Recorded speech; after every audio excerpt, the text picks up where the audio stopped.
Yes, sir. Mayor Jackson, Here. Mr. Bowen, Here. Mr. Lopez, Here. Mr. Heflin, Here. Ms. Parker, Here. Mr. Lucero, Here. Ms. Cordova. Here. Mr. Robinson, Made Mr. Miller, Here. We have a full house. Next item is the pledge of allegiance and invocation. Ms. Cordova is going to lead us in invocation. I'll lead us in the pledge. Everybody stand, please. Please pray Veronica? with me. Heavenly Father, we want to thank you for the blessings that you give each and every one of us. Thank you for carrying the cross to burden the sins that we all partake in. Teach us to do what is right and pleasing to you. Enter into this meeting and help us all come together with a peaceful mind. Let us leave the hatred behind. Let us all come forward in a way to bring solutions to our community so that we can move forward and move our community forward. In your holy name we pray. Amen. Amen. I pledge allegiance to the flag of the United States of America and to the republic for which it stands, one nation under God, indivisible, with liberty and justice for all. The advance come all on prayer. Thank you. Have a seat. With you wearing that cowboy shirt. Okay. All right. First off, I'd like to say welcome to Joanne Martinez Terry. I'm missing part. I'm not sure.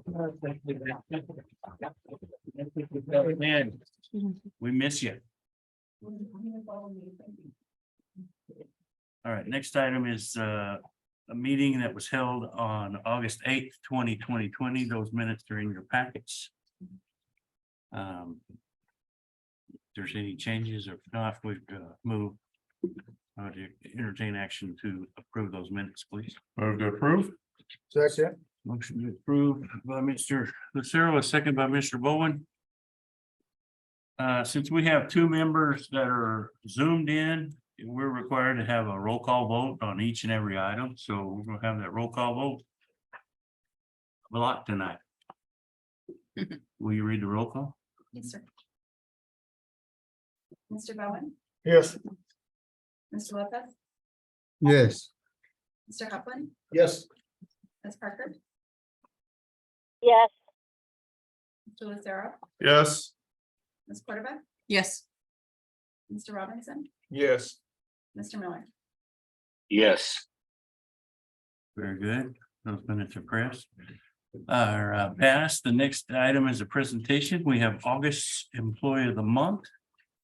Sandy Terry or Sandy? I don't know. Hi, Sandy. The one up front. With the move and everything, you've done a great job for us. We appreciate that. City of Portales Employee of the Month, this award is awarded to Sandy Terry for exemplary water performance in the water billing department for the month of August.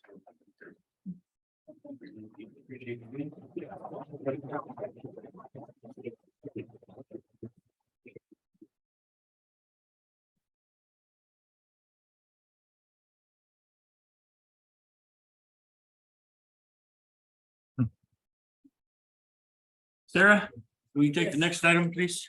I do want to give her nomination, if that's okay, if I may read that out, Mayor. Sure. Yes, okay. I would like to nominate Sandy Terry for Employee of the Month. Sandy has consistently served the city with her exceptional work ethic. She has taken on additional responsibilities with a steady resolve that cannot be ignored. When faced with long lines of excellent customers, the customer service she provides is consistent and professional. Numerous times I have heard an irate customer demand she answer for policies that are out of her control, and she responds in a calm manner that you would have in the same position. Paying the water utility bills is often the only interaction citizens have with city employees, and we are lucky that Sandy is the one who is representing us. The common expert customer service she provides, while under the stress of increased responsibilities and often upset residents of Portales, needs to be acknowledged. Antoinette. Congratulations again, Sandy.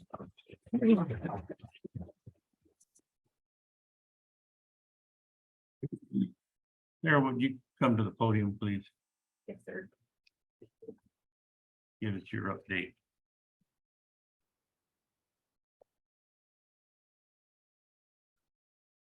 Thanks. Okay, I'm gonna give an update on the water. Water reduction efforts. I would like to start this update by saying that this is a multidimensional project and will take the efforts of everyone, including time. There is no singular solution. The city has had a decrease in usage since last year by 20% because of the efforts of our community on water conservation efforts, starting with stage 2 water restrictions. The last city manager stated that we did have a 7-foot drop since he had last been here. Just within the last month, we've had a reduction in a usage of 27% thanks to our community efforts. At this time, our well field of approximately 48 wells is producing a little over 2,300 gallons per minute altogether. It is enough to sustain what we need, but not enough for extensive use. Charlie Wilson's report stated in 2022, the saturated thickness in one of the city's better wells had dropped from 140 feet in 1970 to 28 feet to today. As a result, the yield dropped from over 600 gallons per minute to 54 gallons per minute today. Plans moving forward. Today, the groundbreaking for the Ute Water project occurred.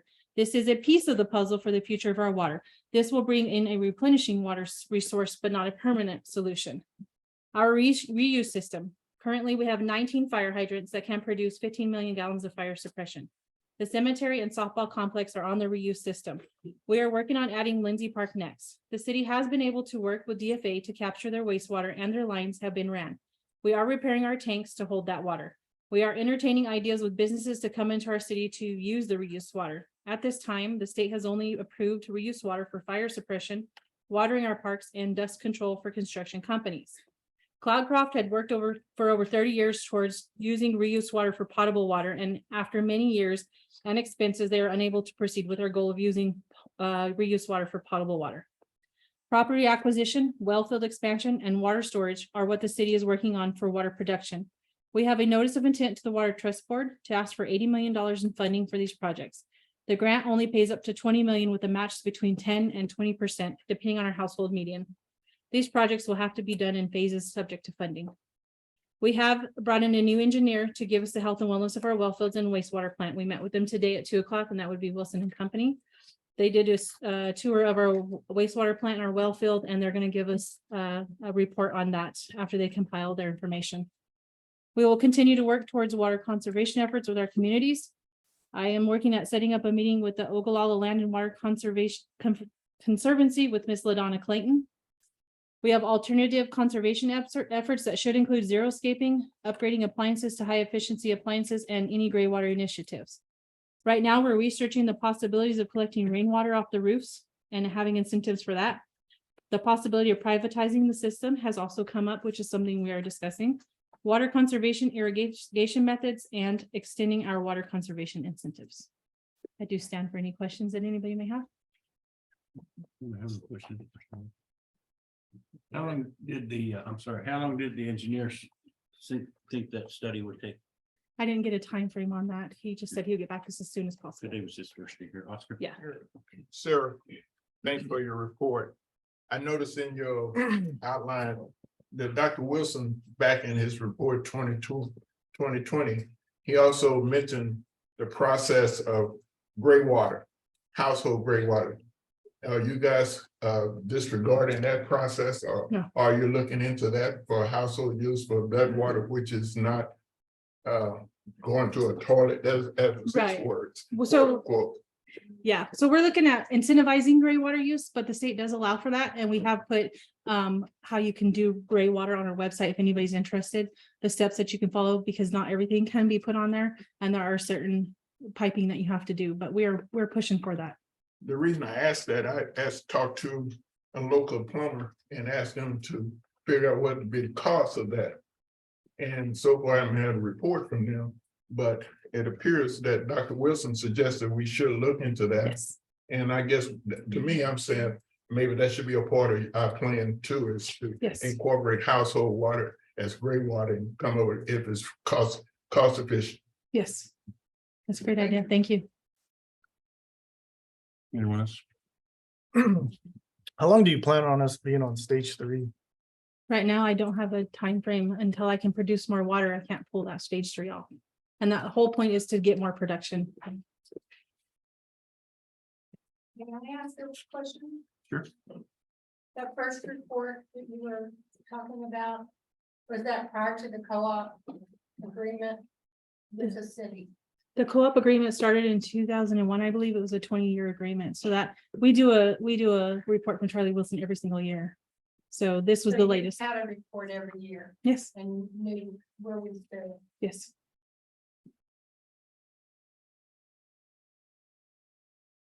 Thanks, sir. Yes, sir. Thank you. Thank you, everybody. Mr. Mayor, I don't have a question, but I do have a comment, I know that everybody wants to come off with a stage 3 for water use, but we bring everybody off fast, then everybody's gonna start watering real fast, so that's gonna put a toll on our well fields again. We all have to work together. I'm hoping that all of our entities come together to get that done. I do know that there's a group that's gonna meet next Monday at 6 o'clock at Ashley's. So, they're coming up with ideas. Everybody wants to help, so I encourage everybody to attend that meeting if they can. And come with ideas where, we may not know it all. We're learning just as you guys are, but we all have to work together with this effort. So again, that meeting's Monday night at 6 o'clock at Ashley's. All right, let's carry on with business. Item 7 is discussion items, and the first item is transit. Ms. Hall, are you here for cats? That's you, there you are. You'd like to hide, but you're not.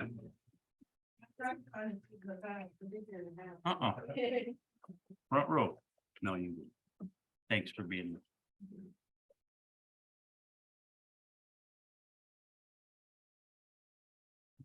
Okay, here we are again. Time to put another grant in for FY 2025. The staff request approval for resolution 233409 for Portales Area Transit Program to apply for funding assistance in the FTA's Section 5311 program with the NMDOT for the fiscal year of 2025. We have requested a local match of $127,144.20. The state portion would be $176,758, and the total comes to $303,902.20. That is a slight increase over our request over the other years, but we haven't put any luxuries into that. Most of that is for fixing our buses, keeping gas in them, and trying to keep them on the road. We don't even have the luxuries or trying to put raises in there. So that's why we requested the amount that we have. And I stand for questions. Anybody have any questions? How many buses do we have? I'm sorry, Jim. Go ahead. How many buses do we have? We have 5 buses and right now we have 3 of them running. One of them's been at R&J for over a year. Why is that? They can't find a condenser for it. The condenser that came in was damaged. So then they tried to find a kit that they could, I guess, make it work on the bus. And recently, our brand new bus, we were going down 267 and a semi threw a rock into the windshield. So we're currently trying to get that fixed. So it takes us a long time to get everything fixed because most of it, we have to farm it out to somewhere else. Should we try to go to somebody else? We did. we From did. R&J that could fix it? Nobody could? R&J is the only local place that I have. I've tried to go ask at Clovis and I asked the transit agency over there to see who they would recommend, but since they have it in-house, the people that they were using before, they didn't give me any good ideas because they really didn't like them. But we have looked other words and I do use Adaptive Solutions, but he does almost all of New Mexico. He's like a traveling repair person. So it's hard to get him down here because he doesn't have the time. This question's actually for Ms. Austin. Is this a budgeted amount? We have this this match that we have, 127,144.20. Yes. It is budgeted? Yes. Good question. Okay, thank you. You have a question from Ms. Hall? That's it. Thank you, ma'am. Entertain action on resolution 23-24-09, please. Motion to approve resolution number 23-2409. Second. Motion by Mr. Heffernan, a second by Mr. Robinson. Carter, would you read the roll, please? Yes. Yeah. Mr. Bowen, Yes. Mr. Lopez, Yes. Mr. Heflin, Yes. Ms. Parker, yes, Mr. Lucero, Yes. Ms. Cordova, Yes. Mr. Robinson, Aye. yes, and Mr. Miller. Yes. Thank you. Motion carries. Next item is Community Service Department. Kelly McClellan. We have 5 different items here. Yes, sir. Go ahead, Kelly. Thank you. Yes, sir. And as I said, I have 5 different items, so I'll try to be quick and efficient. If you have any questions, I'm more than happy to cover them as I go. So the first one is acceptance to declare a piece of property a dangerous property due to debris and trash that's accumulated on it.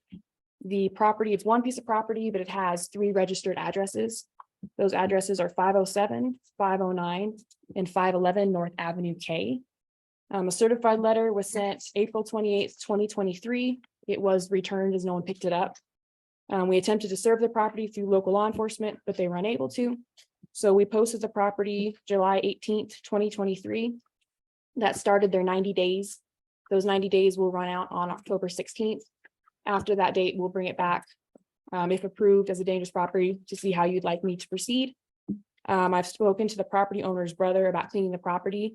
This property has made improvements. I'm not sure if you guys saw it beforehand. They did secure some of the accessory buildings. They've been cleaning up some of the debris. It still currently qualifies as a dangerous property because of just the sheer amount of stuff that's there. But they are making some good faith efforts. So I'd like to still get it declared. So then at the 90 days, we'll retouch base, see, extend time based on how their efforts go. We do have some pictures of before, when we took some pictures in April in your packet, and then some pictures that we took August 14th. You can see that there has been some improvements. I'll stand for any questions on this property if you have them. Any questions from the council? Yes, please, Mayor. So they've made notable improvements. What we're doing today is deciding it's still a dangerous property. Yeah, it's still allowing us the 90 days to hold them to that 90 days that we can revisit it. But it's not starting a cleanup process or anything like that. But when we serve them with the resolution, it gives them 30 days to do significant efforts and then 90 days total to clean the property. Okay. Kelly, I want to thank you for what you're doing, because this should have never have gotten like that. And I'm glad we're handling it now, but it should have been handled a long time ago. Is this also the property that there was a homeless person? Yes. In front of one of these properties. There has been some complaints about some homeless people using the accessory buildings to live in.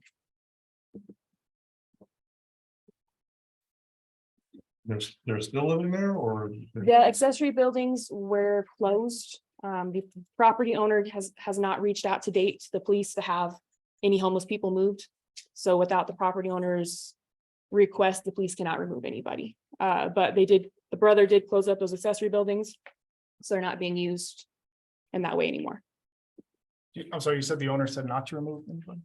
The owner is a recluse, so we have a very hard time communicating, but he has not requested that they be removed. Oh, And the owner has to be the one to request that. Yes, the property owner does. Nice. Any other questions for Kelly on this property? This is declaring 507, 509, and 511 North Avenue K as dangerous property. I'll make a motion to approve resolution 23-24-10. Second. Motion by Mr. Bowen, second by Mr. Lopez. Carla, would you read the roll, please? Yes, sir. Mr. Bowen, Yes. Mr. Lopez, Yes. Mr. Heflin, Yes. Ms. Parker, yes, Mr. Lucero, Yes. Ms. Cordova, Yes. Mr. Robinson, Yes. Mr. Miller, Yes. And second, item B is planning and zoning is a request for approval to declare 820 East Elm a dangerous property by resolution 23-24-11. Yes, sir. This is the second property we're currently working on. These two, this property and the property that's coming next are adjacent to each other on East Elm. This property, they're technically owned by different people. However, one of the property owners believes that there's a claim on both. So this goes to the property owner on file. That property owner is deceased, so we've been unable to make contact. But we have sent letters to the person that this is in care of. But we sent a certified letter on May 8th at the listed mailing address. The letter was picked up by a next of kin and signed, but it was not signed by anybody that has ownership of the property. So we were unable to go off that date. We were unable to serve because the property owner is deceased. So we did post the property July 18th, 2023. The 90 days will also expire on October 16th, 2023. We haven't seen any improvements on this. I have talked and been in contact with the neighbor who believes they have a claim on this property. But we haven't seen any significant efforts to clean it up. And the person that's in care of it right now, they haven't said they were gonna clean it up. Not the legal owner, the adjacent owner who believes they have a claim had stated that they would be trying to get it cleaned up at some point, moving to the county to take everything to the county. But we haven't seen any cleanup on this property since we posted in July. So this was the property that Antonio Salguero tried to help one of the other neighbors get remedied probably like 25 years ago. So this one has been long going. He's had plenty of time. And we did see another property by this, and the property owner was aware after that property, we'd be moving to this property. So there's been about a year heads up that this property was getting ready to come up. So what would be next steps for this? Their 90 days will run out on this property. I will bring it back to council. If significant efforts haven't been made and the council sees fit, then we move to apply for a court case. And then we and the property owner go to court. We can say why we need it abated. The property owner can say why it doesn't need abated or ask for more time. It is up to the court and the judge to give them that time or to allow us to move forward with an abatement. And then we post this resolution one more time, which gives them an additional 30 days. And if it still hasn't been cleaned in 30 days, then the city can send a contractor in to abate the nuisance. And then the costs associated with that cleanup go as lien on the Yes, property? I'll give them a chance, but it does go as a lien of the property. And if the property sells or anything like that, then the city recoups its money. So it's looking at about 3 more months. Yes, October 16th is when his 90 days is officially over. Again, Kelly, Good. I want to thank you. I just wish we could nip these in the bud before it gets to this, so it doesn't cost the taxpayers. Like we had to clean up Mr. Brunson's property. So it was about $100,000. So, I just kind of wish we could nip these in the bud before we get that. His property right across from Arm James is starting to look. It's right across from an elementary school. So, Well, and you may have seen, we are putting a posting for another planning and zoning, some help. And we would like them to be able to focus on being more proactive versus reactive. So. Good call. Any other questions for Kelly on 820 East Elm? Entertain action to approve this, please. Motion to approve. second, Motion by Ms. Cordova, second by Mr. Bowen to approve resolution.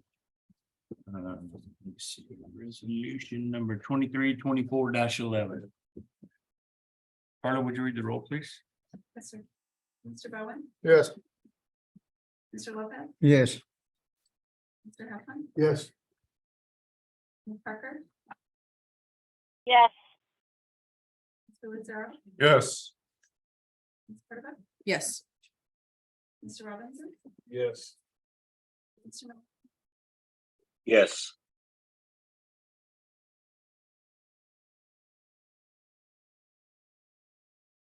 All right, item C is planning and zoning request for approval to declare 824 East Elba dangerous property by resolution 23-24-12. This one has shown some improvements. Kelly, go ahead. Yes, sir. So this is adjacent to the property we just had declared.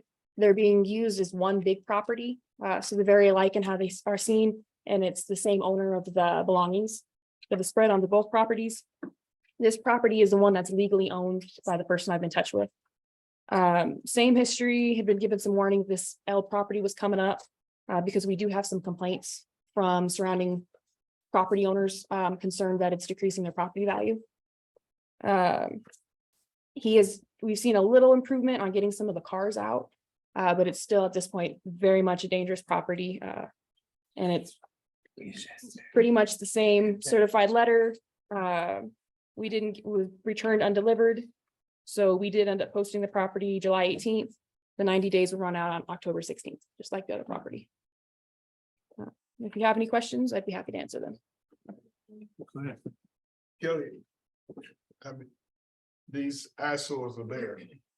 But code enforcement, when do they get involved with this? Did they get involved with this at the initial stage to tell the people to take care of their property? And Yes. then we come back.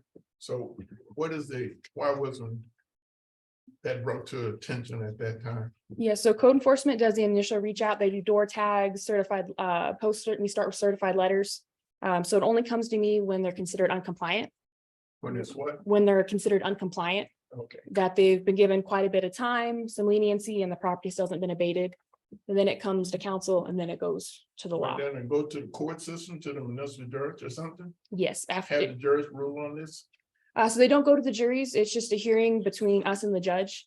And then we send pictures of the property and then the judge does decide. We did three properties last year. Only one made it to the court and they did give us a court order to abate. So in case. Go ahead. This process will happen in October. In October. If they don't take any Okay, thank action. you. I just curious. Oh, yes, sir. This particular property has been like that for years. I'm talking years, Yes, sir. because I visited with this guy and told him, man, you're gonna do something. They're gonna come and do something against you. So he's been warned a bunch of times. So I don't know what we're gonna do. To move forward. And it's such a process, you know, you can't just go and tap on the door and you ask them to clean up the property, but no action. And then when we have to take action, then we give them an additional 90 days and nothing happens. And so this is where we're at. Well, he's been here, remember when he came? Yeah, and they started with another property.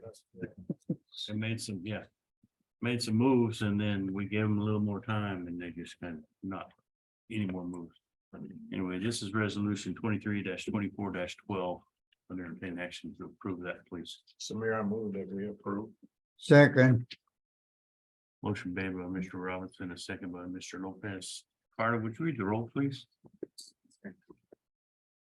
Mr. Bowen, Yes. Mr. Lopez, yes, Mr. Hefflin, Yes.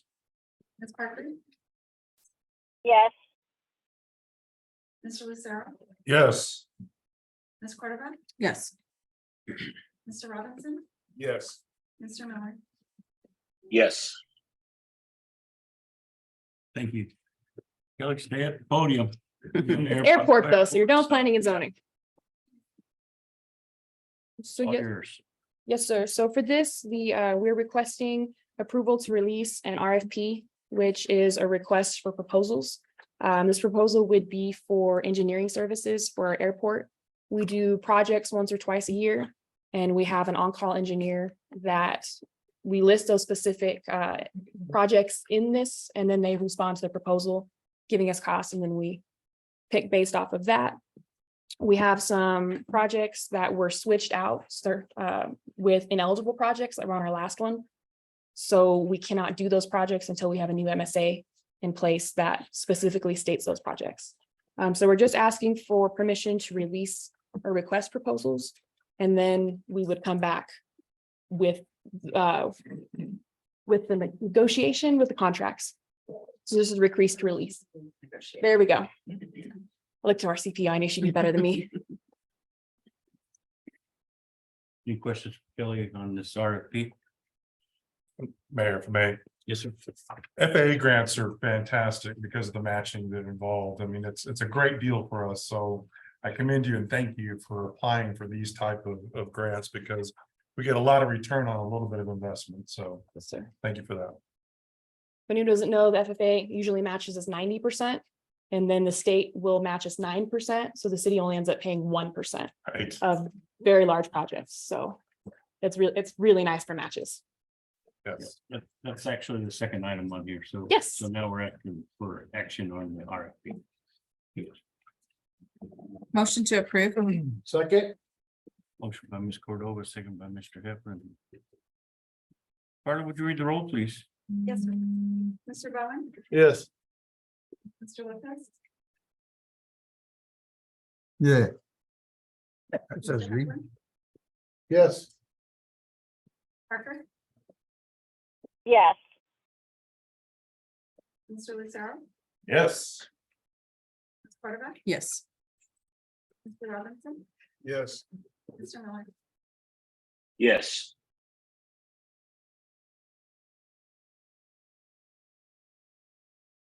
Next item is the approval of the grant. Kelly?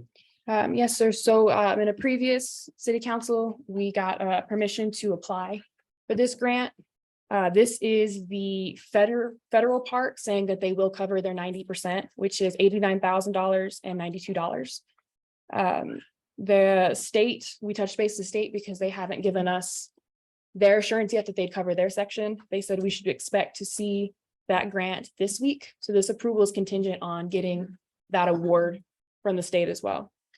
But the federal will pay the $89,000, the state will pay $8,909, the city will pay $990. And this is design only for our navigational improvements to replace our primary wind cone and then to install CAPIs, which are the navigational. Not only does this make us more appetizing to pilots flying by, I should say, shouldn't be driving. But in a 2021 inspection, we did get docked for having an operable CAPIs. So this will move forward to getting us completely compliant. And it wasn't anything where they were fining us, but it was a notation that, hey, these need to be fixed. But since we were in the process of it, they're working with us for this time. So we would just like permission to accept this grant. Kelly. Every time I see a grant proposal, and some folks seem to think that we're spending our money, I'm glad you explained this tonight, that it's not our money, other than $990. Where is $990 coming from?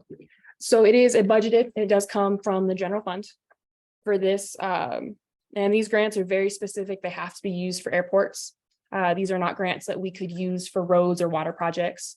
It's from the federal aviation. So it's just for our pilot stuff. Is there a requirement of the grantor to put a sign up saying, thank you, this for these funds? Because every time I drive down the highway, I see a sign say, thanks DOT, or thanks to federal government. Do we have to put up a sign like that on these grants? You're gonna ask me a question I don't know the answer to. I don't believe so.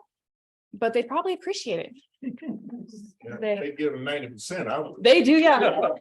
If y'all want a sign, we'll make a sign. I just think it's kind of important because there's a lot of discussion around the community, like the 600,000. And we should have had a sign up saying where the money came from. So I think that would be some staff ought to look into. I'm sure they appreciate it. Yeah, they're probably thankless, so probably make their day. We'll send them some donuts. Thank you. Yes, sir. Good job, Kelly. So we're seeking approval for the grant award PRZ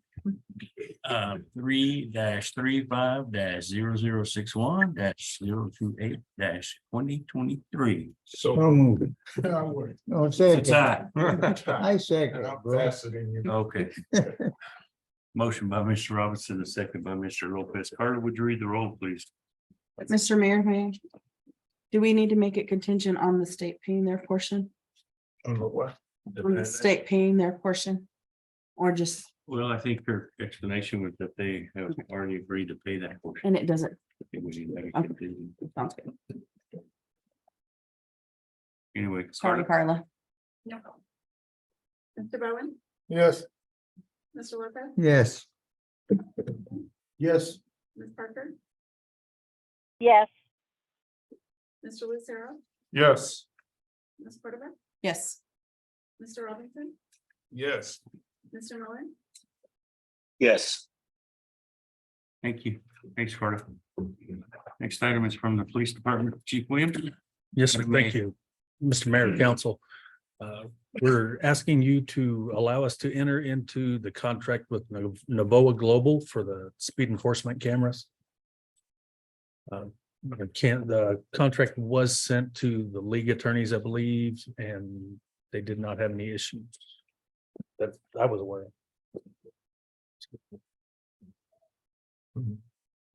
Anybody have any questions for the chief? Yes. Please. How many cameras is that? That'll be determined when we decide how many we want to Enter put the up. Agreement. Right. Or if we do. The agreement is not specific to any set number of cameras. It's the because the funding comes from the fines collected from those cameras, so each one is pretty much a standalone. There's no cost to the city then. Correct. Collier, did you look at the? Yes, contract? I did. I reviewed it for the chief. Then response. Thanks, Steve. I have a question. Yes, sir. I know when you brought it to us first, chief, that the lady was talking to us about it. Is there any research on these cameras in small towns? Every time I look it up, it's always Albuquerque that has them. But no, nothing about small towns. I just like the backlash of a small town having these. Nothing I've seen. So we don't know any other small town in New Mexico that has these. No, Gallup is looking at them right now. Clovis is asking me to help them get them too. So I don't, other than that, other than Albuquerque having this company, I know Rio Rancho has a different company. But other than that, no. The things I've looked up on Albuquerque, you know, people are being cited the same that we're gonna do $100 fine or tell us who the driver was. And a lot of people aren't even paying the citation. They're not paying it at all. So I don't know if that's gonna affect their credit or what the deal is, but And if it's very, you have to be able to find the contract, when you have to say, I need contract that color. Great, great, the three steering wheel. Any other questions for chief? what happens if people just don't pay them? But it's up to the company to deal with that. Either way, it doesn't cost us any money, so. And of course, they still have the option to request a hearing in front of a judge and go through their due process. From the beginning, I've been against this because we're citing the registered owner of the vehicle, not the actual person who is committing the crime of speeding. That's my opinion. Any other questions for the chief? Comments? Let's vote on the request to enter into a contract with Novoa. I move to approve. Second, Motion by Mr. Lucero, second by Mr. Heflin. Carla, would you read the roll, please? yes, sir. Mr. Bowen, No, Mr. Lopez, no, Mr. Huffman, yes, Ms. Parker, yes, Mr. Lucero, Yes. Ms. Cordova, No, Mr. Robinson, yes, Mr. Miller, Yes. Thanks, Chief. Next item is the request to change the personnel policy for overtime. Yes, sir.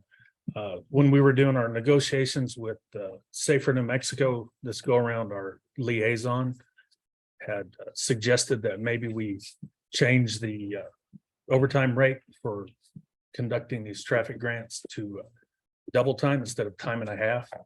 And since these are reimbursed 100% from the state out of those federal funds, I know the county's gotten on board, and all we need is a amendment to to change the personnel policy to reflect it as so that Twyla will feel comfortable. Doing payroll. Yes, because I thought the double time policy needed to be defined so that everybody can't just go, oh, we're gonna pay double time. Sure. Any questions for the chief on this item? The double time is just for the grant, correct? Yes, How will that be tracked? Twyla's smart enough to create a pay code for it. So the officer would have to, during that time, have to put that code in for those hours of work? Yes, sir. And then they also do reports after they conduct a operation to Captain Valdez, who has to report it to Safer New Mexico to request the reimbursement. So And it's my understanding that this will entice the officers to want to actually participate in the grant so that we can get some more of people these, on the yeah. streets. Yes. That's the hopes. Ask one question. Sure. Chief, you get started on this process and is setting the precedent for other overtime work that they do, like we get a grant to do DWI, is this gonna be falling on? It's under that same grant. It's the same thing? It's that same grant and It's- like I said, okay, it's administered by Safer New Mexico. Okay, And this was actually their suggestion. it was their suggestion. Okay. Yes, And then correct me if I'm wrong, if we don't use the full grant, then we have to send that money back to the state because it wasn't used. they don't send us any money until Until after it's all we've done. spent it. It's a reimbursement. Thank you. So it's a mandate kind of, okay, thank you. It's a reimbursement. Reimbursement, yes. Any other questions for the chief? I'd entertain action to request the change on personnel policy for the overtime. So move. Second, Motion by Mr. Robinson, second by Mr. Bowen. Carter, would you read the roll, please? Mr. Bowen, yes. Mr. Morpeth, Yes. Mr. Heffler, Yes. Ms. Parker, yes, Mr. Lucero, Yes. Ms. Cordova, Yes. Mr. Robinson, Yes. Mr. Miller. Yes. All right, thank you. Next item is the Eastern New Mexico Water Authority, Utility Authority invoice for 2023-2024. And myself and Mr. Lucero are members of that board, and I'm vice chairman. Ms. Portales is listed behind Clovis as far as the portion of that. We did have a groundbreaking today over north of Clovis for freshwater. It's one, that's what, it's project one. Yeah. But it's going 15 miles north of Clovis to the plant that will start building to in conjunction.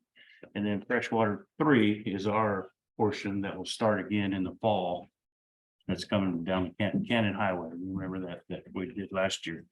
And then they're coming all the way into the Lime Street tank coming up in the next.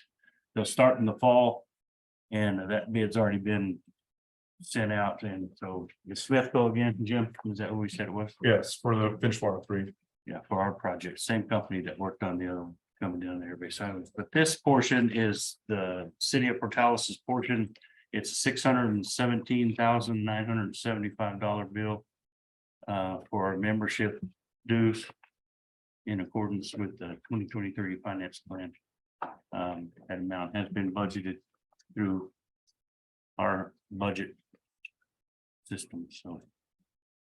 I'd just like to add that, our portion, and this is an annual thing. I was talking to John Irizarry, who's the Albuquerque region rep for the Bureau of Reclamation, and we're talking about federal funding that's been recently, given allotted to our project. And I said, oh, it's $170 million, and he said, well, that's not necessarily true because in the fiscal year, it was $70 million last year, and then 170.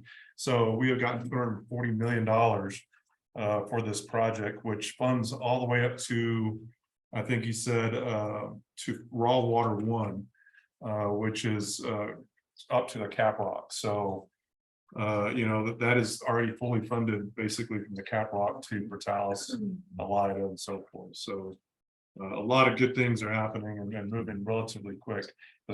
Faster than the speed of government, we would say, but funds are definitely coming, and with this new infrastructure bill that's passed in 2021, $1 billion was put in there, and we're probably getting the lion's share of that. And that really is due to the Senate, our two senators.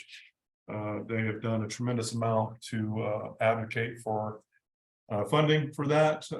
And I think they did a fantastic job in procuring that money for us. So Yeah, they were both present here today, Senator Heinrich and Senator Ben Ray Lujan.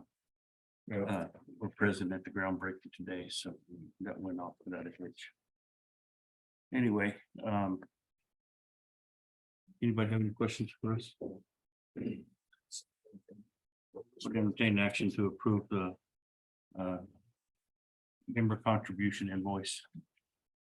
So moved. Second. Motion by Mr. Heflin and second by Mr. Robinson. Carter, would you read the roll, please? Mr. Bowen, Yes. Mr. Wilcox, Yes. Mr. Hopper, Yes. Ms. Parker,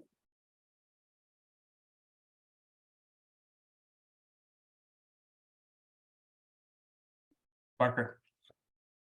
Yes, sorry. Mr. Lucero, yes. Ms. Cordova, Yes. Mr. Robinson, Yes. Mr. Miller, Yes. Thank you. Carries. Next item is for, we have a public comment there. Sarah, did we have a sign up for people that want to speak at this portion? Not yet, you guys have to decide on what direction you want to go first. But and then this will be like it's always been, and next meeting is when it'll change if we change it.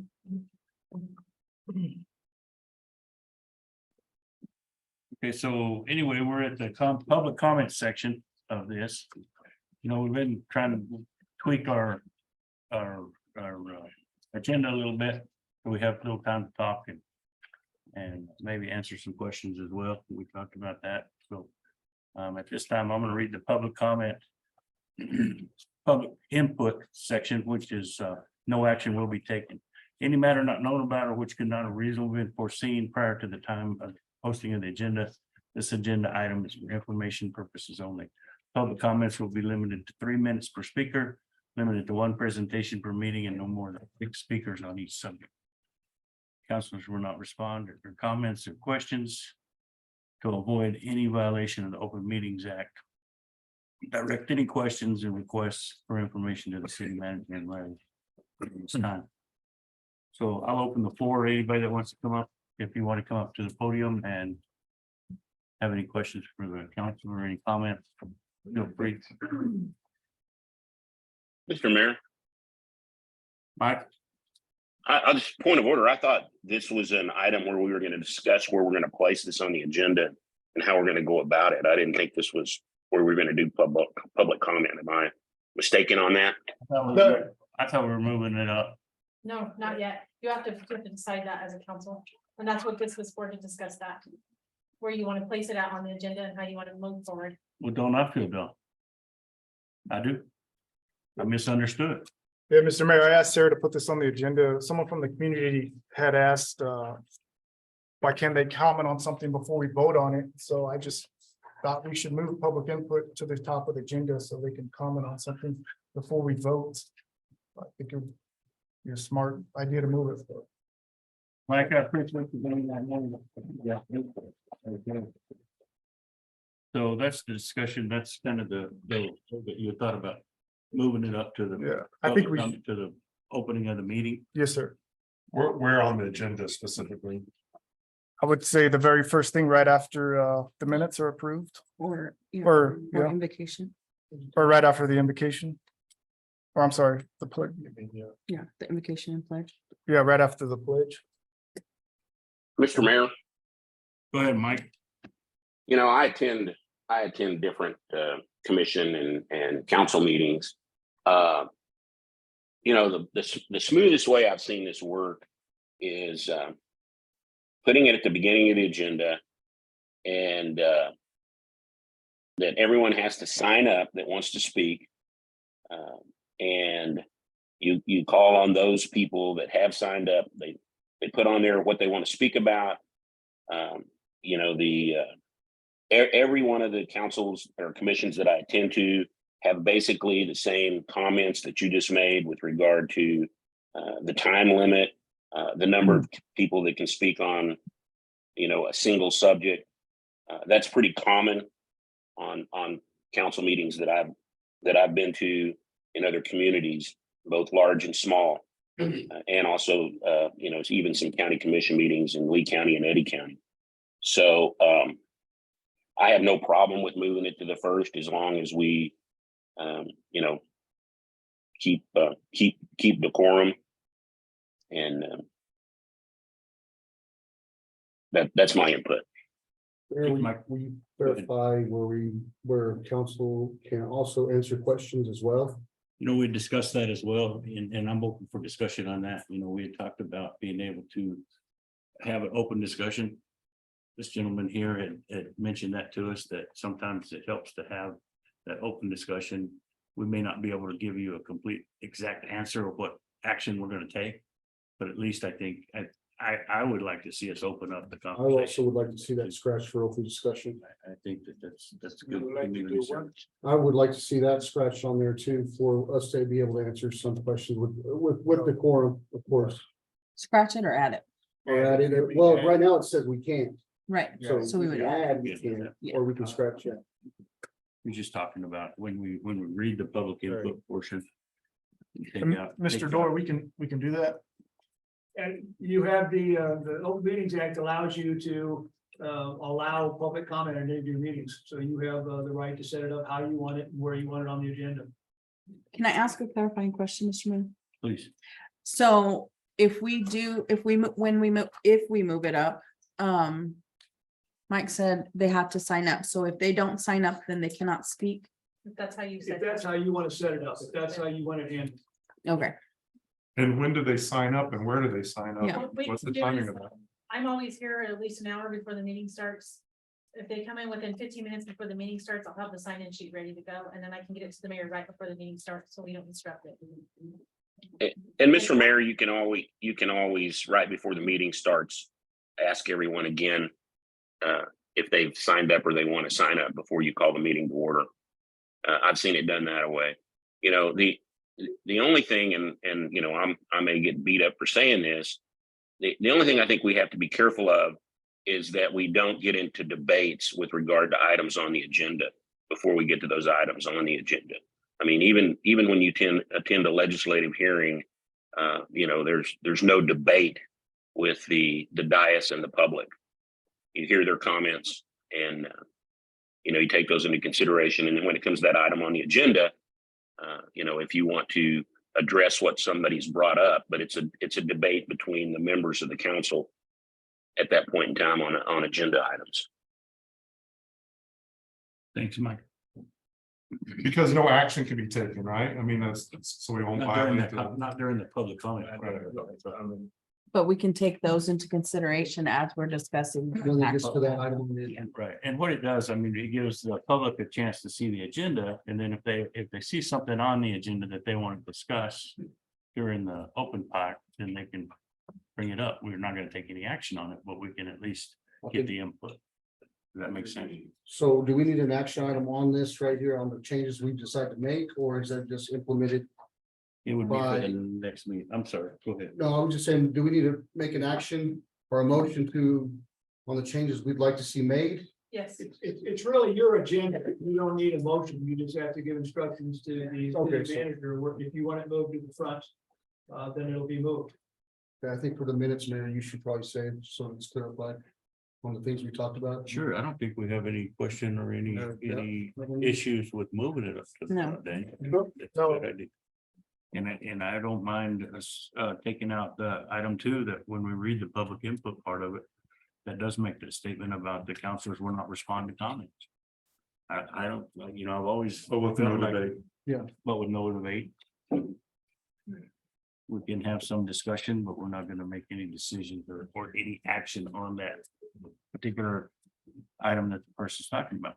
And that also gives us a chance to make sure that, you know, we don't have 20 speakers talking about the same subject, really, you know, for time constraints and such, but we want to make sure that that we get to hear everybody's opinion on things too, so that's a fine line.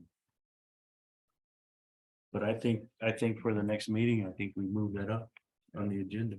I agree. I apologize for not reading that fully and knowing where we were discussing this too. Daniel, I appreciate you making the move, put that up there. We've talked about it for a long time. We just never have. Sometimes you fall into the old habit of, you know, doing things the way you've always done. And so I think there's room for change, and I think this council has recognized that too. Anyway, we'll move on to the next action item, and for your next agenda, you'll see that at the top too. And like Sarah said, she'll be here early enough to where we can get the sign-in sheet and recognize those folks. Any other discussion on that? One thing, Mr. Mayor, Yes, sir. the agenda is printed by state law prior to the meeting, so the public have another opportunity to know what's going to be on the agenda, 72 hours. That's right. So- I made that comment. You made that. About them having access to the agenda, Yes, that's right. right, and then they can question it. Is that okay? Yes. Okay. Yes, sir. She had her. Yes, ma'am. So for the purposes of tonight, we have quite an audience here. And we'd like to discuss a few things. Are you saying? Well, we're gonna come back to that. We'll come back to that towards the end of the meeting. Sure. Okay. Yeah. So I started reading that out of order. Okay, So I apologize for that, but we'll come back to public comments at the end. All right, item 6 is finance. Twyla. Ratification of bills for the month of July 2023.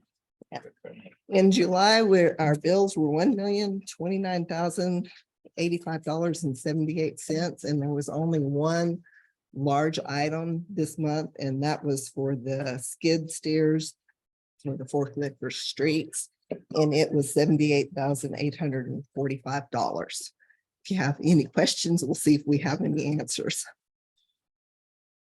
Mayor, I do have a little question. Yes, On sir. the skid steer, is it a skid steer or forklift or attachment for a skid steer? What exactly is that? Attachment for the skid steer. It's a forklift attachment for the skid steer. And is it 2-4, 4-4? What kind of attachments is that? Okay. Is it extend, I mean, what for weight rating for the skid steer? I mean, I guess those attachments can be more dangerous than good. Just want to make sure that, you know, we're. Skid steer. Okay, thank you. Any other questions? No, I do want to make a comment that it seems like expenses have been dropping. You know, we're usually averaging 1.3, 1.4. So whatever's going on with expense control or whatever, it's noticed that it's been dropping. So good job to the city. Other questions or comments for Twyla? Entertain action to ratify the bills, please. Move to approve. Second, Motion by Mr. Harrow, a second by Ms. Cordova. Carla, would you read the roll, please?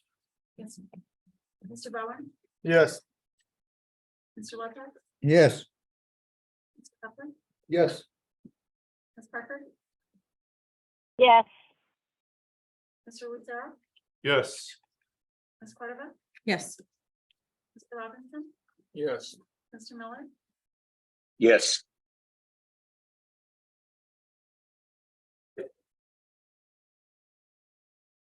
Bills are approved. Thanks, Carla. Item 7 is public utilities. John DeShay and Susan, are y'all tag teaming? I'll take care of this one. Thanks. This is resolution 2324-23, or excuse me, 13. authorizing the city to make an application for water trust board project. This one is for the, excuse me.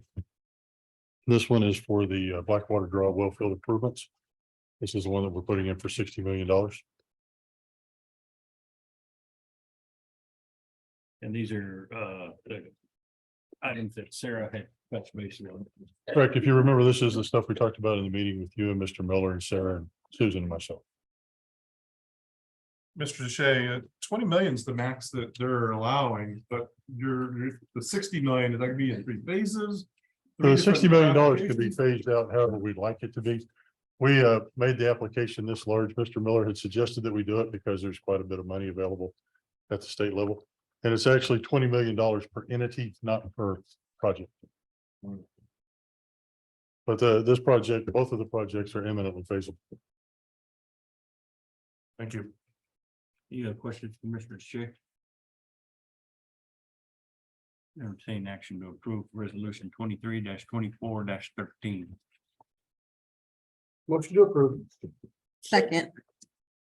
Motion by Mr. Heflin, a second by Mr. Robinson. Carla, would you read the roll, please? Mr. Bowen, Yes. Mr. Lopez, Yes. Mr. Copeland, Yes.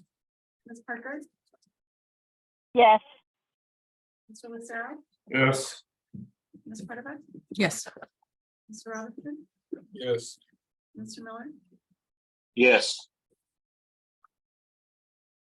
Thank you. Resolution is approved. Next is the request for approval of resolution 23-24-14. Application for water trust board. John? And so this is the one for the tank project that will renovate the Lime Street booster station. The Lime Street tank and add a 3 million gallon elevated storage tank at the walking trails area. This one is projected to be $20 to $21 million in today's dollars.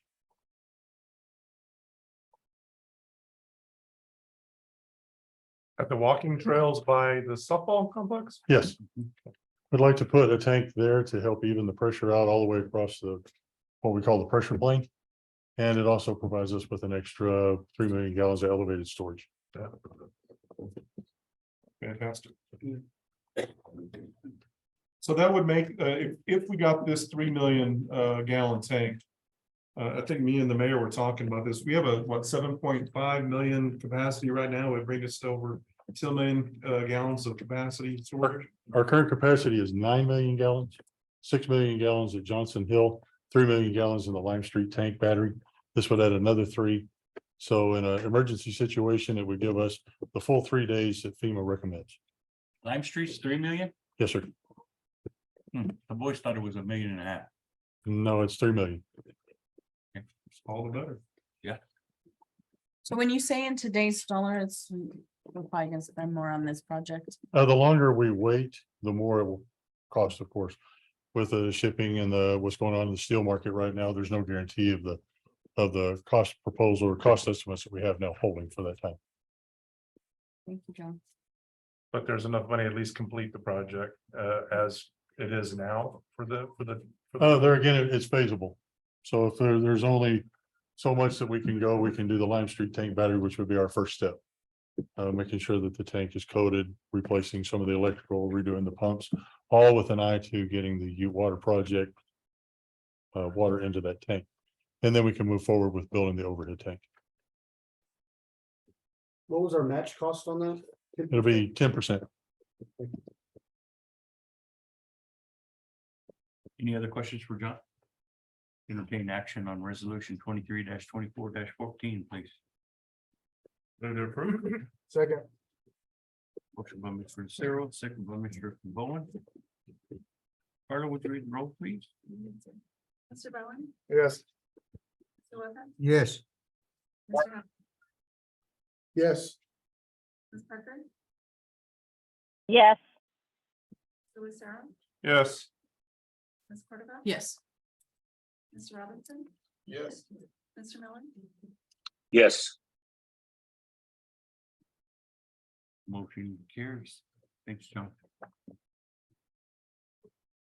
Next item is resolution 23-24-15, a resolution adopting the infrastructure capital improvement plan, ICIP, for communities.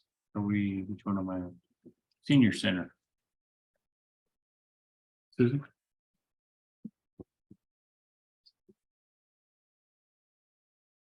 So the Portales Senior Center has its own ICIP, just like the Community Service Center does. These are reflected completely off of our already approved plan that we've adopted by resolution. So for the Senior Center plan, it is the Senior Center Improvements. It's ranked as 2025-001. This is the only project listed on the Senior Center ICIP. And we're just looking for approval of that item. It is to plan, design, equip, purchase, install, and construct senior center improvements in Portales in Roosevelt County. The first item. is- Mr. Mayor, Go ahead, Mike. I was just gonna make a motion to enter into a public hearing. Second. Thank you, sir. Motion by Mr. Miller, second by Mr. Heflin to enter into a public hearing. All in favor, state by saying aye. Aye. Aye. Aye. All opposed, same sign. Okay, we are in a public hearing. Anybody have any comments to make about the senior center?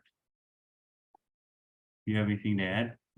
I think Got- that given got it the, Covered with the ICIP. I think given that we have already approved the item, I recommend that we go ahead and adopt this singular item on the senior center ICIP. No other questions or concerns? I would entertain action to close the public hearing, please. So moved. Second. Motion by Mr. Heflin, a second by Mr. Robinson. All in favor, state by saying aye. Aye. Aye. All opposed, same sign. All right, item D is the action by the council for resolution 23-24-15, the adoption of the 25-29 ICIP plan for the senior citizens. So move. Second. Motion by Mr. Lopez, a second by Mr. Bowen. Carla, would you read the roll, please? Mr. Bowen, Yes. Mr. Lopez. Yes. Mr. Heflin, Yes. Ms. Parker, Yes. Mr. Lucero, Yes. Ms. Cordova, Yes. Mr. Robinson, Yes. Mr. Miller, Yes. Thank you. Next item is the community service center. Same type of thing, Susan. The Community Service Center, we tend to act as their fiscal agent for these types of applications through Aging and Long-Term Services Division. They have two projects. The first one for 2025 is also 001 on their individual ICIP, and that is meal site equipment purchases. And that's to purchase, install, and equip meal site equipment for the Community Service Center in Portales in Roosevelt County. The second project is to purchase meal delivery vehicles for the Community Service Center. So that is to purchase and equip meal delivery vehicles for the Community Service Center in New Mexico, Roosevelt County. And that project is ranked 2026-001. So they have two projects on the Community Service Center individual ICIP. I need to. I can vote. I will vote on this, but I need to state publicly, that I'm on the community service board. Thank you. We entertain action to enter into a public hearing to receive comments, please. So moved. Second. Motion by Ms. Cordova, second by Mr. Bowen. All in favor, state by saying aye. Aye. Aye. All opposed, same sign. We are now in a public hearing to receive any comments from the community or anything else, Susan? These projects have been reviewed by the executive director, Ms. Madrid, and she recommends these passing as well as do I. Thank you. Any other comments? Entertain action to close the public meeting, please. So moved. Second. Motion by Mr. Bowen. Second by Mr. Lopez to close the public meeting. All in favor, state by saying aye. Aye. Aye. All opposed, same sign. Now I'd entertain action for the council to approve resolution 23-24-16, adoption of infrastructure improvements for the community service center, please. So move. Second. Motion by Mr. Lopez, second by Mr. Robinson. Carla, would you read the roll, please? Mr. Bowen, Yes.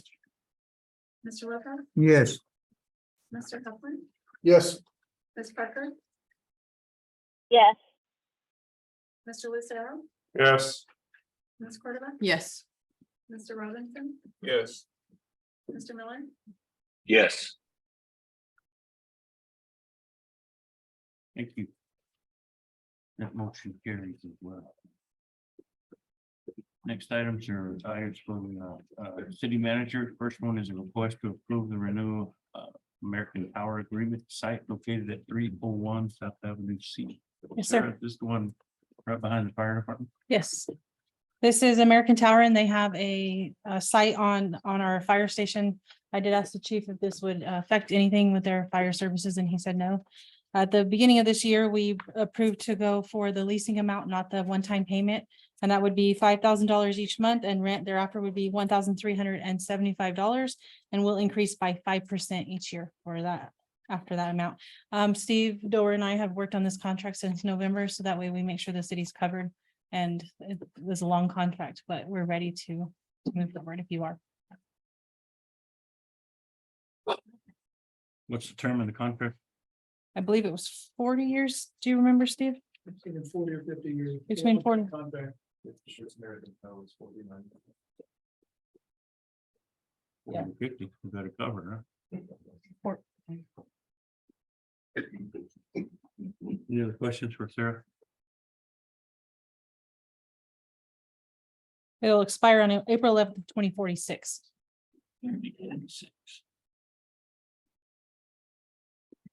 With 5% increment each year. Yes. What year is it? 2046, 23 years. That's a ways away. I'll be long gone, y'all. Any other questions for Sarah on this item? Entertain action to approve the lease. Motion to approve. Second. Motion by Mr. Beckman to approve, a second by Mr. Bowen. Carter, would you read the roll, please? Mr. Bowen, Yes. Mr. Lopez. Yes. Mr. Copeland, Yes. Ms. Parker, yes, Mr. Lucero, Yes. Ms. Cordova, Yes. Mr. Robinson, Yes. Mr. Miller, Yes. Thank you. Next item Sarah has is a request for approval of the commercial site lease for the new city hall location. This agreement is between the city and New Mexico Gas Company for them to rent a space for utility billing for the gas company. It will create about $400 a month, which is $4,800 a year in revenues. That will go into the general fund, and that's for the gas company to have the space that they have in the front and a small portion of our IT room. I stand for any questions.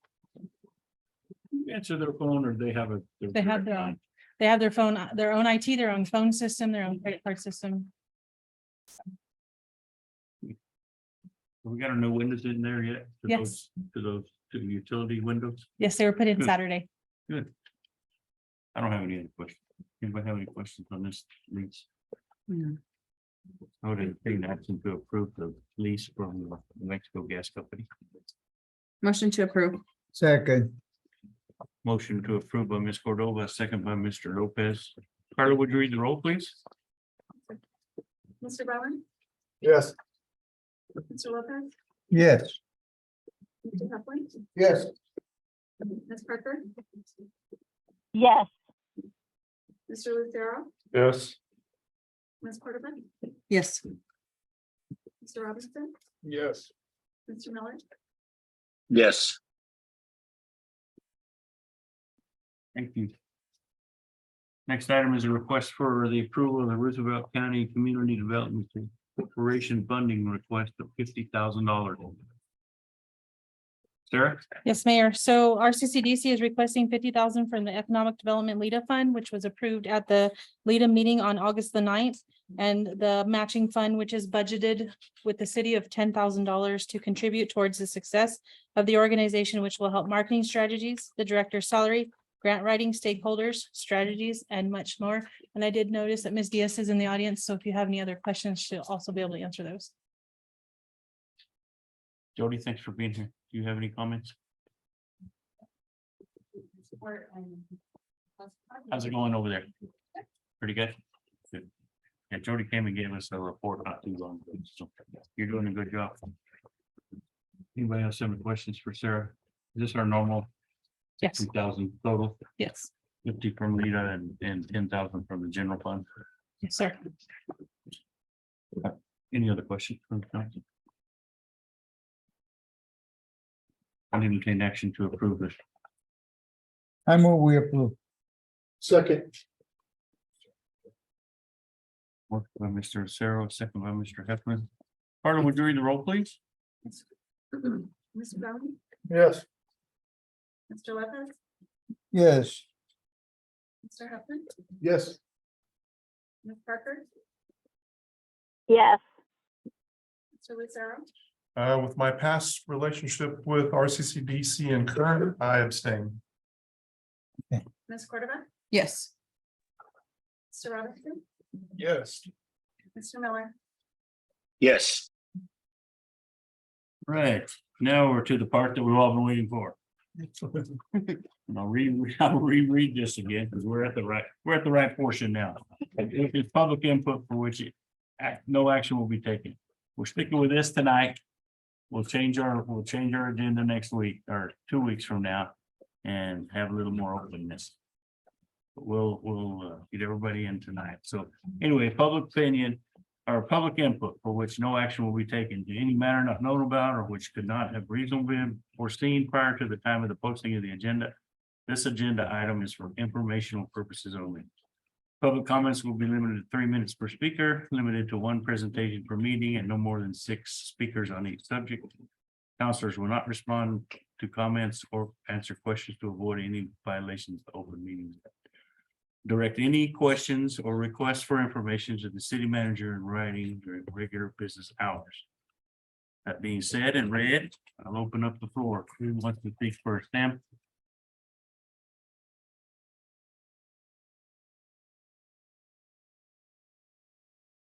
Introduce yourself, sir. Some of us. Thank you, Mayor Council. Sammy Stanifer, former city manager, City of Portales. Excuse my voice, I've had an injury.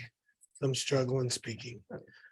I'd just like to say, I know these times are hard. I've been able to talk to some of you. I apologize, Mr. Lopez, Ms. Parker. I wasn't able to visit with you and before this meeting, but I hear a lot of talk about water, and that's what I'm here to talk to you about. I'm very familiar with your water system, with your problem in your wells, etc. And I know you're under a lot of scrutiny from the public. One of the things is we need to lift those bans so we can water. With my knowledge, I'm going to tell you, please don't. Please make an educated decision before you do that. I'm aware of your situation in the fields as we've had 20 years of data delivered to us. It's very important that we conserve what we have and look for new ways and diversify our water system to generate this water. We do live in a desert.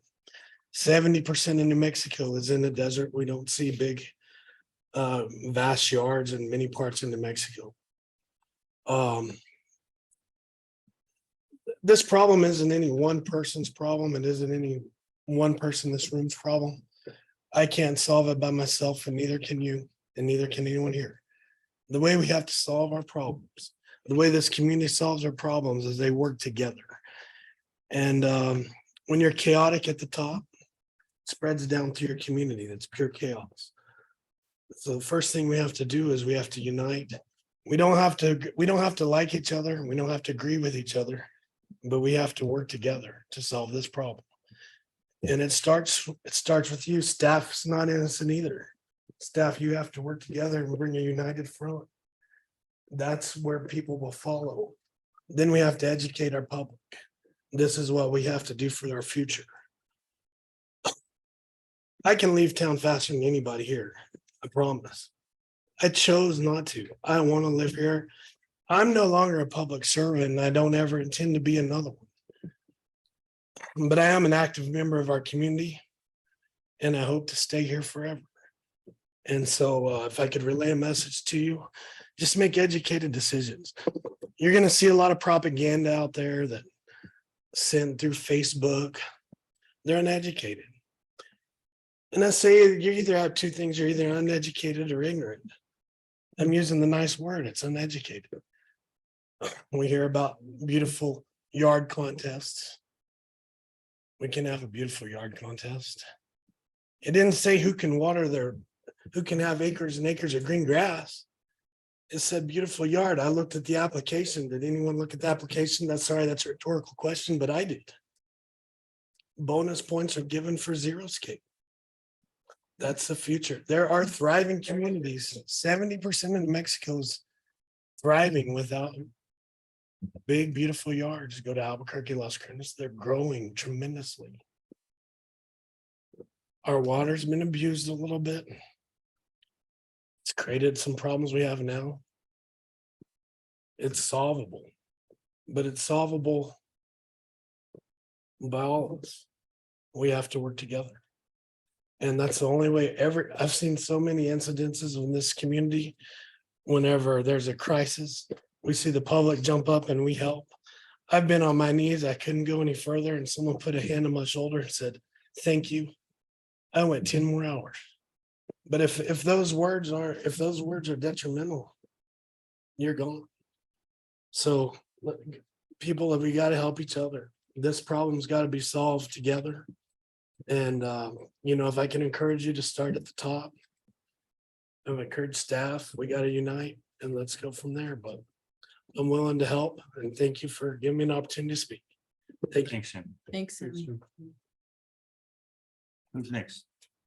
Yes, ma'am. My name is August Cooper and I'm gonna piggyback off of him a little bit because that's what I came here to talk about. I was raised here. I brought my daughter here to raise her here so that one day she could call this her home too. Several families have invested their whole lives here. And we're at a very critical point, and I agree with him. It's going to take all of us. And we need to know that you as a council are fighting for us and for this city. And what I don't see is somebody speaking up, showing a way. Yes, I hear what you're saying, but you know what? We can't desalinate that field because it's not cost effective. Create a forum that you can show people, I hear what you're saying, but this is why it's not feasible, or this is partially feasible, and this is what we can look into doing. Let them know that you hear them. Instead, people feel like you're hiding under a rock and trying to avoid them. It's going to take all of us, city and county, we're all related. We work the county, I'm a county resident now. I work in the city. City residents work on these farms. We all need each other. My suggestion is, if you have a private well, tap into it. You can get testing done in Texaco. As soon as we get ours tested, we're going to start working on putting a well on our house. The well drilling is about 2 months out, 3 months out, depending on who you go with. Start looking into using your water so that we can save what's on the city who can't access that water. I've done a lot of research in the past few weeks. And that's what it's going to take is everybody. The city and the county have got to stop playing the blame game and working together. Because otherwise, we won't have a city left for our kids to come home to. Thank you for your time. Thanks, Mr. Cooper.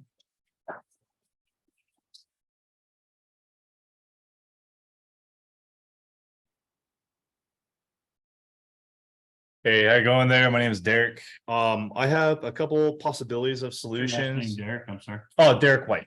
Thank you. I have a couple possibilities of solutions to this issue we are having. I was thinking potentially incentivizing farmers, as I know they use quite a bit of water. I'm assuming they're using that from private wells. If we were to relieve some of the water from the private wells, which I believe are a little bit higher than the main well we are all using at the moment, more water can then come down to the main well we are all using. And I think a solution for that would be to utilize greenhouses as well as hydroponics, aquaponics, or aeroponics. So we'd be able to use we'd be able to grow crops year round, as well as conserve as much water as possible, instead of a lot of the water then being taken away by the heat and how arid the place is.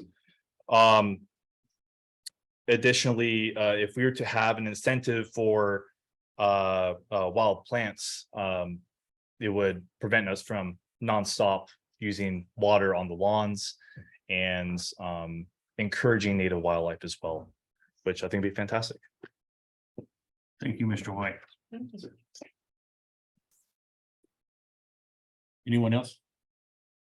Yes, ma'am. My name is Phyllis Davis. Most of you know me because I'm a lifelong resident here as well. I'm a fourth generation. My husband's a fourth generation in this area as well. We are community members and have been our entire lives, our parents' lives, our grandparents' lives. We live a half a block from the city limits, and we are on co-op. Now, you guys, I don't know what you can hear about the co-op, but I'm telling you, I've been to the co-op, I've discussed with them. I have all the paperwork that y'all have been working with them on. And I have talked to some of you council members, sent you emails, and I'm trying to get to the bottom of why we do not have water pressure. There's two of us in our household. We have a well that we use for the grass because it's not an excellent well. But we're now faced with, are you guys going to keep the pressure down? Do we have to deal with this issue? Should we get our well and just forget about the co-op?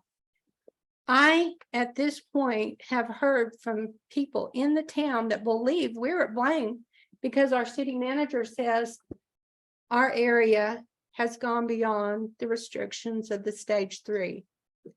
We have not. There's two of us. We don't have a dog, a cat, a cow. We have no animals, and we don't use that much water. But we've been reduced, like we're the villains of the whole area. And the city thinks that the co-op has done an injustice to the city. And that's not always the case. And I just want to say, please quit putting us in between your paperwork. If you're going to go to courts, leave it with the papers. Don't get us involved and treat us like we're the villain. It's just not right. It's tearing the community apart. We are one community. We are not the city and the county. We are one community. And I have heard from so many people, they're upset. They're upset with the county. They're upset with me, and I've done nothing. It's not our fault. And that needs to stop. If you're going to deal with legal issues, deal with them. Don't enforce restrictions on the people. It's not their fault. Some of them may be at fault. Some of them may not be, but it's not a just, and it's unethical. Don't treat people like this. That's all I'm asking. Thank you.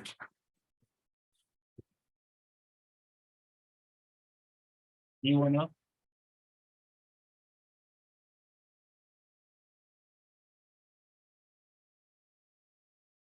You'll know I couldn't come and not say something. So, first, I just want to applaud you guys. The whole public comment thing, I think is great. Appreciate that you guys listen. That was the main reason I even started coming to these meetings. I don't know if you guys know it or not, but y'all are all tyrants and dictators, according to Facebook. You guys don't listen, you guys don't care what the community thinks. Biggest reason why I started coming to these and getting up here and talking to you guys, and to see you guys listening and saying, hey, we want to listen, we want to talk. I mean, you guys deserve a round of applause. So, I appreciate that. The water thing is terrible. It's not your fault. No. There's, a few entities out in the county that have caused a problem for people like you and, all the people out in the county, and it's not fair. But, that's the society we live in. You get one or two people that don't do what they're supposed to, and we all have to suffer for it. We don't have to. Well, We don't have to. unfortunately, we do, but I think everyone's wanting to work together. I think everyone wants to find a solution, so I think we will find a solution. One thing I've heard, few comments here tonight, other meetings. I did go to the county meeting the other day, and that thing lasted forever. So there's always a distinction made between city residents and county residents. I think people forget, just because the people live in the city of Portales, they're still Roosevelt County residents. So everybody is a county resident. Not everybody's a city resident. So I think everyone's mentality needs to be that way. Again, we all give our opinions. We don't always get the outcome we want. Traffic cameras are a huge example. I emailed every single one of you guys my thoughts and opinions on it. I discussed with a few of y'all on it. Still passed. That's our society. That's the way it works. We'll see how it goes. Hopefully it works the way you guys are wanting. If not, we can always change it. But I think the fact that you guys will start listening to people, let people comment, be able to have that interaction with them, I think that's going to go I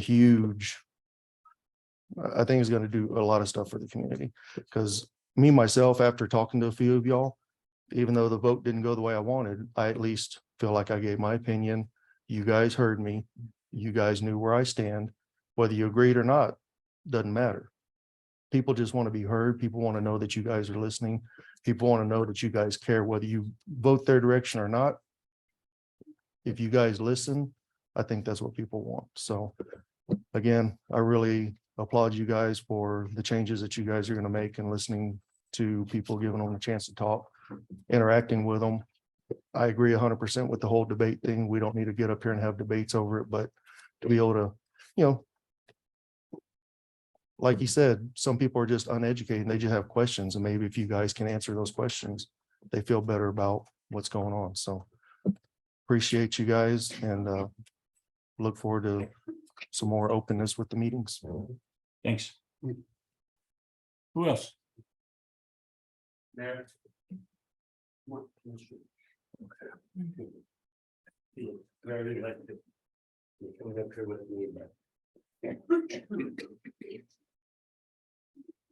I'm County Commissioner Dennis Lopez, District 1, and my fellow County Commissioner Tina Dixon.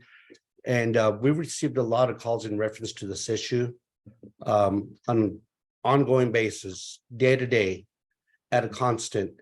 But I would just like to let the point reflect. And for point of clarification, actually, this is not a Roosevelt County issue. Although people think that it is, it's the water co-op that has their own vested board of directors, and it's the city of Portales. Has nothing to do with us.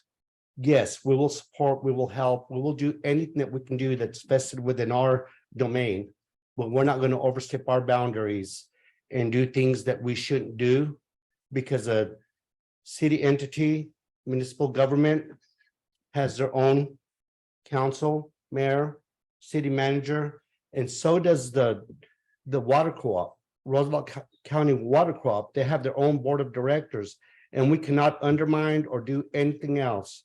Will we support you guys? Will we be there to ride with you guys? Yes, we will. We will support everything and anything that we can that's vested with us, within us, that's vested within our power. I'm a little nervous. But I'm going to say it has nothing to do with Roosevelt County Commissioners. nor Roosevelt County. It does not. And if you guys need our help, assistance, support, whatever it may be, please reach out to us. But our hands are tied. Our hands are tied, guys. And that's all I can say. And I'm speaking directly to the audience that's here today because y'all are here for a reason, and people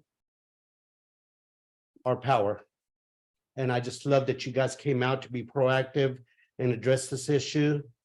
And Portales and Roosevelt County have a very special place in my heart. Till the day I die, I was born and raised here.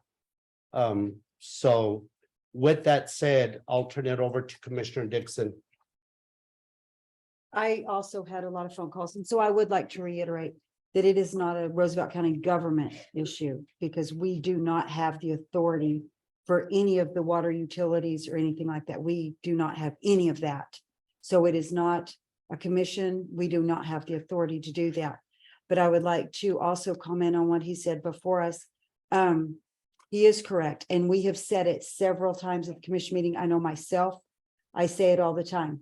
It doesn't matter what municipality you live in within Roosevelt County. We are all Roosevelt County residents. Whether you live in Elida, Floyd, Portales, it does not matter. We are all Roosevelt County residents. We all need to learn to work together to try to get along and to help your neighbor. I understand you guys are going through a super hard time. I still don't mind taking your phone calls. I will be happy to help you any way that I can. But again, I do not have the authority to do anything on this water co-op. Thank you. Thank you, Mr. Mayor and members of the council. You have the authority to represent, and that's not just for you two guys, it's for everybody. Do you not have the authority to represent the people that you're supposed to represent? Yes. Yes. Okay, and that's what we, the people, are not seeing from anyone. Well, that's why. I just- Tom, Tom, we couldn't have a forum. Tom. That's who we're here. With point of You order, can go up. Mr. You can Mayor, go up. with point of order, I'm sorry that this, with point of order. You're fine. I don't know if you're allowed to even. I just wanted to ask the question. Yeah, Sure. Because the Well, thing that- with me, I would either went up there and said it or Yeah. asked it outright. Well- That's all I wanted to say. well, Thanks, that's why Tom. we're here. Anyone else? Go ahead, Chris.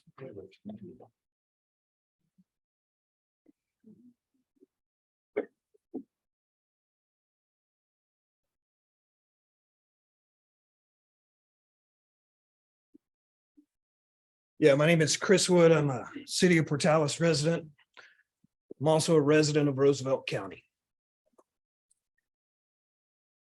And I want to challenge each and every one on the council sitting here. I want to challenge the county commissioners that are here tonight. All the staff of the city of Portales, all the staff of Roosevelt County. You guys need to set aside your differences and start working towards the same goal of taking care of the city and county residents. There has been animosity between those two organizations for years and years and years, and I'm telling you, every resident in the city of Portales is sick of it. You guys need to figure out a way to work together and take care of all of us. I've heard stories that there's lawsuits going on, there's all kinds of mitigation, whatever. I've been told that city staff cannot be in the same room with county staff. I think that's ridiculous. You all need to grow up, figure out a way to work together and solve these problems, because they're all of our problems, whether you live in the city or the county, it doesn't matter. We're all in this, and you guys need to figure out a way to solve it. Thank you.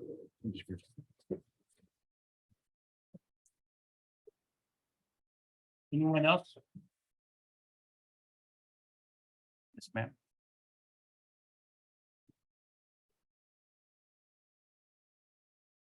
My name is Mandy Park. I'm the Roosevelt County Clerk. Our door is the closest one to the elevator, so we direct traffic a lot. excuse me? Oh, yeah, thanks. We do a lot of directing traffic, either to district court or to others in the building or to city hall or to your new location. Also here lately to the water co-op. And that's the biggest piece of misinformation that has been out on the internet lately, out on Facebook, Instagram, everywhere everybody's complaining, is who is responsible for what. We give out the city's phone number, we give out the co-op's phone number, we give out phone numbers for everybody all the time. But that is the biggest piece of information I want everybody to know. And Mr. Lopez already covered it. The city is the city, the co-op is the co-op, and the county is the county. They all three have their own governing body. If you need information on which is which, call my office. We will give you the numbers.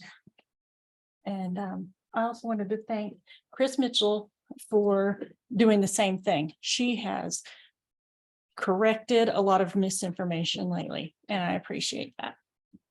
Thanks, man. Thank you. Thank you, Mindy. Thank you. Anyone else? I think Tina had one more thing.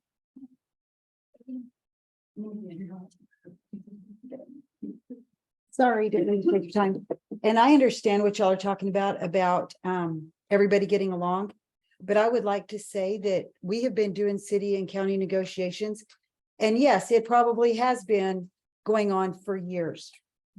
But I can tell you in this past year, we have started working together. I know, what has it been, 6 months that we've been on a committee, and it has been Commissioner Criswell, myself, Ms. Cordova, and Mr. Heflin, and we have been working together, and we have actually, I think, been doing very well. We have been very cordial. Everything's gotten along fine.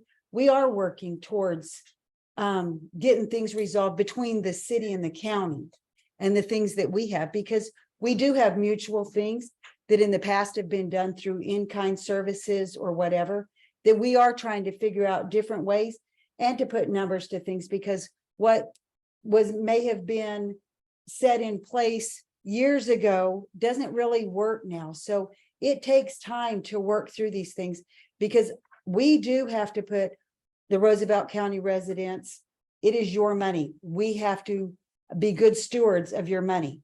They have to be good stewards of the people in the city of Portales. So we have to make sure that it's a good combination of both.